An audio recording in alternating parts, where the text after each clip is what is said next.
All right, Van Lathan. What's up? Wednesday, day before July 4th, I woke up at like 7 in the morning. I made coffee and I watched Axel F. Yeah. And I was super excited about it. I lived my life like Beverly Hills Cop 3 never happened. You know I love 1. You know I love 2. 3's kind of over here. And I was nervous about 4. There was decent buzz. I had a great time. I did too. It's a B- movie. Mm-hmm. But from a nostalgia factor, movie starts, all of a sudden they're playing The Heat Is On. I'm like, oh, it's The Heat Is On with Glenn Fry. A little bit later, a little shakedown with Bob Seger. And I'm just like, all right, we're doing Beverly Hills Cop karaoke. Everybody's a little bit older.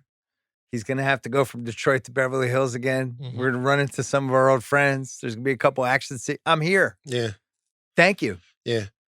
I had a good time. Surrender to the movie, you'll have a great time. The movie is funny enough. The action is good. It's paced well. It's shot well. It looks good. Beverly Hills is just a great place to have an action movie. Yeah. It is. Like that part of it. Some campiness from Kevin Bacon, who comes in and gives you like a turned up villain on 12. And the movie's funny. You see him immediately, you're like, oh, you're going to be the villain. You're the bad guy. It's Kevin Bacon. It's Kevin Bacon. You're funny. And something else, and this is going to sound silly, but there's sometimes that you watch the movie and you're just happy that everybody's alive.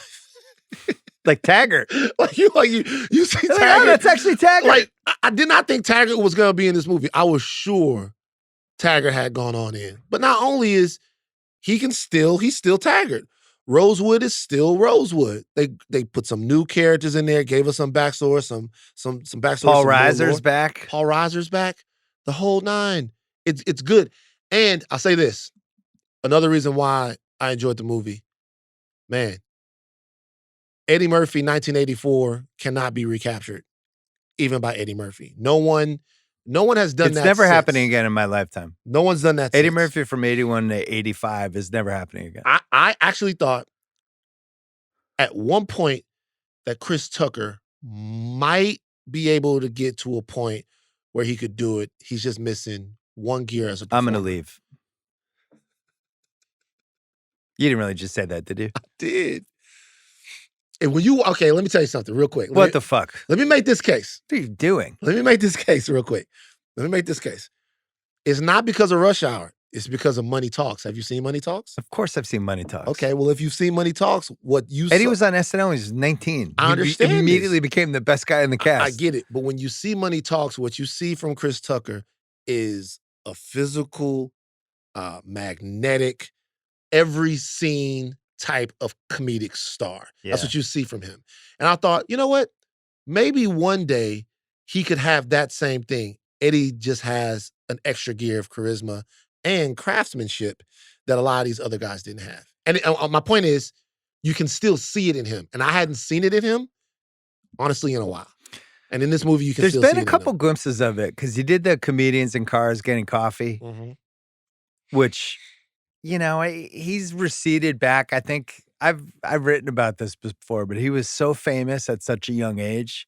I just think that you're just going to get weird in some ways. You're going to retreat. So he moved to Bubble Hill, right? He had his whole universe that he was just the most famous movie star we had, basically. And I don't know how you stay normal after that, because one of the things that, especially if you read the old SNL books, him and Joe Piscopo became friends. And they're just kind of sitting there watching like the worst Saturday Night Live season ever. And they're just kind of on the side making fun of everybody. And that was how a lot of his characters came from. His family, just people he was around. He would notice things. I think when you become too famous, it becomes hard to be a comedian like that. Because you're not around anybody. And anybody you're around is like subservient to you, or they work for you, or they're on a movie set with you. So how do you stay normal? And I think that's a problem for a lot of comedians when they hit a certain point. I think whether it's Mike Myers, one of the things that's so interesting about Sandler is Sandler has managed to weirdly stay normal, even as his movies like took off. Like even when he makes movies, he'll go to like weird locations and he'll bring all his friends with him. And so I think Eddie struggled with how to like be funny when his life wasn't normal anymore. I talked about this. I mentioned on the big picture, but something that kind of like crystallizes that a little bit is he talked about his laugh and how he changed his laugh. If you notice when Eddie laughs in Axel F, got rid of it. He got rid of the laugh. That's how he laughs. And the laugh itself, a reminder of his fame and how people perceive him, he worked to change how he expresses joy. That's like profound. I watched that clip back a bunch of times going, think about what it must be like to be like, I don't want to be known for my laugh. I don't want to be known for, I don't want people to be able to hone in on one thing Right, and and say that's that this how is you me. laugh. And that's how you laugh. So you change your laugh to get away from your connection to people. So anyway, so even when you see it in the movie, that's just another example of it's not quite Axel Foley, but the DNA is there. But what this is though, is unlike 3. This is a Beverly Hills Cop movie. It has the beats of a Beverly Hills Cop movie. It has the feel of a Beverly Hills Cop movie. It has the look of a Beverly Hills Cop movie. This is a Beverly Hills Cop movie. It's Beverly Hills Cop karaoke, but I'm fine with it. What do you mean? When you say karaoke, you mean I'm saying it's like they took 20, they had like some AI program take out the 20 things that made Cop 1 and Cop 2 work. And they're like, let's make sure all of these things are in it. I And get that's it. basically what they did. And I'm fine with it. But don't you think that a lot of these time-lapse legacy sequels, Top Gun Maverick, Top Gun Maverick worked. That's what we're going to see the movie for. Like if it was Top Gun: The Next Generation, like we wouldn't have. If that movie was Top Gun: The Next Generation with a cameo by Tom Cruise, we're not fucking with that movie in the same way. But here's We what went there to see him do the karaoke. here's what the two have in common that Hollywood screws up over and over again when they make these sequels or they make these remakes, and they don't basically advance the previous story that we love. They just try to remake it. And this is, I remember they did this with The Longest Yard. Whereas I love The Longest Yard. We just did a rewatchables about it. And then they make the new one. It's like, all right, we're gonna modernize The Longest Yard. We're gonna modernize Bad News Bears. Take these movies that we liked and basically hope that nobody under 30 has seen the original movie, and then they make a worse movie of it. It would seem like the move is to do this Beverly Hills Cop 4, Top Gun Maverick, what they did with Cobra Kai on TV. Yeah. Where it's like, this is the Cobra Kai, we're gonna have new characters, but the people you like from Karate Kid, they're gonna be in this. And to me, that is where this stuff should go. Like, there's people right now, apparently they're shopping a St. Elmo's Fire TV show. And it's with the people who are in St. Elmo's Fire. It's not like, it's Craig's generation. And it's a TV series. It's St. Elmo's Fire, but it's 7 new people that are kind of like the people from 1985. They're actually gonna be the people from 1985. And that seems like the better move. The funny thing to me about the difference between what you're talking about, between the remake and the legacy sequel, is I'm hard pressed to think about when the remake really super works, right? It doesn't work 95% of the time. Right. And you could, the Dukes of Hazzard, Starsky and Hutch. How about when The Rock did Walking Tall? Remember, we did this over and over again in the 2000s, and they all sucked. Right.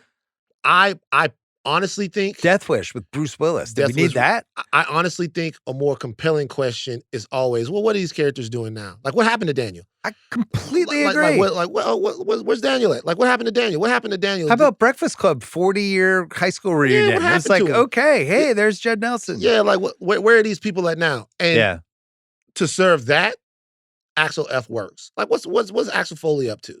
Is he still a scamp? Does he still have the same virility and the comic timing and all of that? It worked. I have fun with it, man. Look, maybe I have fun with it because I'm so attached to Eddie Murphy that any semblance of Eddie Murphy in the megastar way that I knew him in my youth will get me back. But I was happy to see it. Same for Bad Boys 4, right? Same for Bad Boys 4. That's why people like that, because they were like, you know what? The punch happened 2 years ago, or the slap. Martin Lawrence hasn't, like, I'm just glad to have those guys back. Yeah, fuck that slap. No, you know what I mean? Yeah, but people are just ready to enjoy Will Smith in a movie with Martin Lawrence again. It's fun to watch him do their thing. And they tried to move the story along. You know, Eddie's daughter is in Axel F. So seeing her in there, somebody that I've seen, shout out to Bria, all of that stuff. It just seems like, and I wonder how you felt, it seems like they actually were able to competently push the story forward. And I agree. And I didn't feel like it was too long. I didn't really ever get that bored. I laughed a few times. It's not as funny as Cop 1 or Cop 2 was, but it's funny. I laughed a lot. And I think it's just, there was just some certain things in the movie that were funny to me. Let me ask you this. Do you think they should do another one? It seems like they want to. I got super excited about a 48 Hours remake. Is Nick Oh. Nolte still alive? Nick Nolte can't do it, dog. You got to bring somebody else in. You don't think Jack Cates is still kicking around? Nick is too grizzled. 42 years after? Nah, bro. Nah, you might as well have fucking Alex Jones. Nick Nolte is 83. Yeah. But Nick Nolte. Jack Cates coming to grips with some of his comments in the 80s? Yeah. Maybe rethinking stuff? Bro, the last thing I want is a fucking woke ass 48 hours. Woke bro. Jack Cates? Yeah, like but I mean, you might be able to, but it's gonna be ready. There are some stuff else. from the 80s and 90s that I do think could come back in the right ways. Like what? Well, I think that like if Breakfast Club or St. Elmo's Fire, you just saw that Brat Pack movie that I thought was, I just don't understand how that documentary happened that Andrew McCarthy made. Yeah. Where he wasn't even on the cover of the magazine article about the Brat Pack and somehow took it the most personally out of anybody interviewed. But it did do really well on Hulu. It did. It was good. And I think a lot of people have seen St. Elmo's Fire and Breakfast Club specifically, and not just my generation or your generation, but Craig's generation. Like those movies have trickled down in a really interesting way. I'm not against like revisiting those worlds. I think it's going to go badly a few times though, because Top Gun Maverick went the best it could go. That's a 10 out of 10. Axel F was like a 7.5 out of 10, but will be. It's already gone bad. Coming to America. Coming to America was a 1 out of 10. Yeah, but Axel F is going to be the biggest Netflix movie of the year. Like that's just point blank. So that tells me we're going to get more of these. So what are we getting, and who are we getting it with? You gotta choose your characters. You also have the people who we're getting again. They can't look too old and throw you out of it, right? Like it can't be somebody where it's like, oh man, they've had too much plastic surgery, or it just doesn't seem like he has the same spark. One of the reasons Top Gun Maverick worked is Cruise, because he's an alien. Still kind of seemed like Maverick. You could believe that guy could still fly the planes and teach kids how to fly the planes. But if then they go to the Val Kilmer thing, and that had extra weight because Val Kilmer was sick in real life, and they, played that correctly. But I think you can be careful with it, but I think it can work, and I think it can work. With the 90s are probably the safer bet because that's only 30 years ago. What I think though is the amount of films that are important enough to warrant a sequel like that have the performers that you're talking about. I think that's a narrower window. Right. Like if you did Boys in the Hood, which you can't do anyway because Singleton's not alive. But if you did Boys in the Hood 30 plus years later, what kind of shape is Cuba Gooding into? Lead a movie at this point. That gets dicey. Like you could do for example, big hit, would you do Twins? Would you be interested in a new Twins movie? No. Right? So you would have to How about Jerry Maguire 30 years later? I'd be interested in that. Yeah, I think it's got to be a movie that had specific legs to begin with the actual story. One of the things with Beverly Hills Cop, it's a fucking really smart movie. Yeah. The concept of somebody fish out of water basically coming to LA. Wesley had some hot takes when we did the rewatchables. What did he say? He thought it was a love story between Axel Foley and his buddy that died. Oh. Yeah. Like a revenge mission because his friend was his lover? That was Wesley's take. Okay. Yeah. I'm fucking with that. Well, especially because he has Jenny on the bed, lying there batting her eyelashes. Yeah, Axel's way more interested in putting the banana in the tailpipe outside with Taggart and Rosewood. No, literally, she's on the bed, and so that's the case. I expected to see Jenny, not Jenny. Well, Jenny is in 2. No, no, Jenny's in 1. Jenny's in 1, and then Jane, Bogomil's daughter, is in the second one. I don't have strong feelings about Bogomil's daughter, but Jenny is the art curator from 1. I was expecting to see her. She's not in it. She's not in it. She's not in it. So this feels like a blueprint for something that I think can work going forward. And we're going to have some bad versions of it. So just be prepared. The batting average is not going to be 1,000. Before we go, is there any other Eddie Murphy movie? Because he's done Cop. He's done Coming to America. You said 48 hours. No, 48 hours can't happen for other reasons. Is there any other Eddie Murphy movie? How about this? How about... I did think about Boomerang for a split second. Boomerang would be cool. They remade it because all those guys are alive. Yeah. you still have Halle Berry, you still have Robert Givens. You know, Boomerang would be dope. We did it on the rewatchables a while ago. But Trading Places? Trading Places? Think about all the financial ramifications. Trading Places. That's probably the best idea. Trading Places. Aykroyd's still alive. Aykroyd's still around. They're big wigs now. Jamie Lee is arguably the most relevant of the three in terms of stuff she's putting out. This is the highest. This right now is the pinnacle, the apex of Jamie Lee Curtis's career. Not of her. Well, maybe it's not. Maybe she was, because she was a pretty big star in the 80s. But she won an Oscar last year. Yeah, that's what I'm saying. So this will probably be. I would say creatively, this is the best shape she's been in. But I think Halloween H2O is probably the most famous. Cool. But like, if they were to do that right now, that's something that has present day relevance, income inequality, whatever you could do if you wanted to be stupid. They did Wall Street, Money Never Sleeps. Didn't quite work. You know, I watched that movie recently. I liked it. I liked it more than I remembered liking it. I liked it. And I actually liked what they tried to do with it because it fits to what we're talking about, right? Gecko coming out, Gecko out of jail. I thought Gecko's got a grandson. But Charlie Sheen had to be in it, and that was where they missed it. I don't know if you could do it. Charlie Sheen had the one cameo. Yeah. But I feel like he needed to be a bigger part of that for that one to work. But I think that's a good example. Fatal Attraction. No, that's a sticky one. Like, but look, I mean, I guess so. He's in the senior citizen home and gets attracted to somebody in one of the other rooms. Yeah, and then she goes nuts on him. She's goes nuts, but probably the problem with that one is they make that movie all the time now. No, they do. Yeah, they make that movie every year. Yeah, maybe True Lies.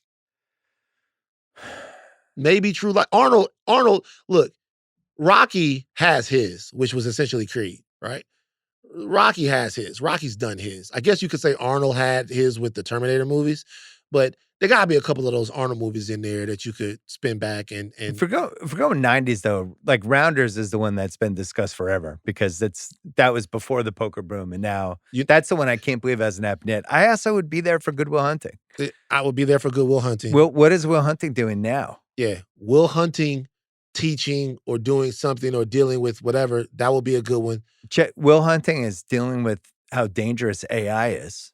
Will Hunting is going to save us. He's the one man who can stop us from AI taking over the world. And Chucky owns like Sully's Pub in Revere. Oh, Chucky's all fucked up right now. Yeah. Chucky's out of here. But like that one, Rounders, obviously that's Rounders is like, that's a layup. It just doesn't make any sense that they haven't done the Rounders thing. That could be like a big movie, not just financially, but also like for awards and stuff. Yeah. Like bringing those characters back could be especially if you got Ed Norton back. Yeah, so there's been some other ones, like the Indiana Jones stuff. They tried that. Yeah. It's a big IP, though. And they went one movie too many with that. They're always going to try that. Tough. Big IP. I'm talking about, like, I guess Beverly Hills Cop is medium IP. Big IP, they're going to bring them back. They're going to recast it. That's like Batman, Superman. Indiana Jones is up there with that, like Star Wars and stuff.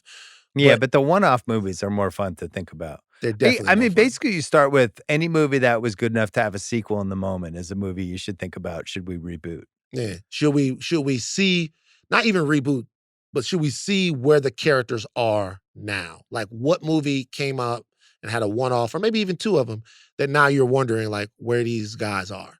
Yeah. Like what happened to these people? What happened to these characters? So worst remake would be like Scent of a Woman. That's not going to be a good one. Pacino's just blind in a nursing home. We've missed. Just yelling at the we've attendants. Missed the opportunity. Heat. We probably passed the point of Heat now. No, Heat should have happened. Well, Heat 2, they did the book. I mean, that's probably going to be on the docket. Yeah, but that's a prequel, is it not? What Denzel movie would be the one you'd want to see? Oh, that's a good question. Is there a He Got Game? Oh. He Got Game could be good. Oh. What? He Got Game. He Got Game could be good. Jesus Shuttlesworth has a son who's like one of the top recruits. Now it's his Jesus son. Is getting out of jail. Yeah, Jake is getting out of jail. The relationship, that's a series though. Jesus has a player podcast where he's feuding with Patrick Beverly and all of that Boogie shit. Cousins. Put all of that in there. That's a series though. That right there is a series. You could do a movie. He still got game? He still got game. Jesus has What's worked it to Jesus' son's name? Jesus has worked it to where his son Judas Shuttlesworth is the 55th pick in the draft. That's it. We're wrapping up. Thanks, Rigger Movies.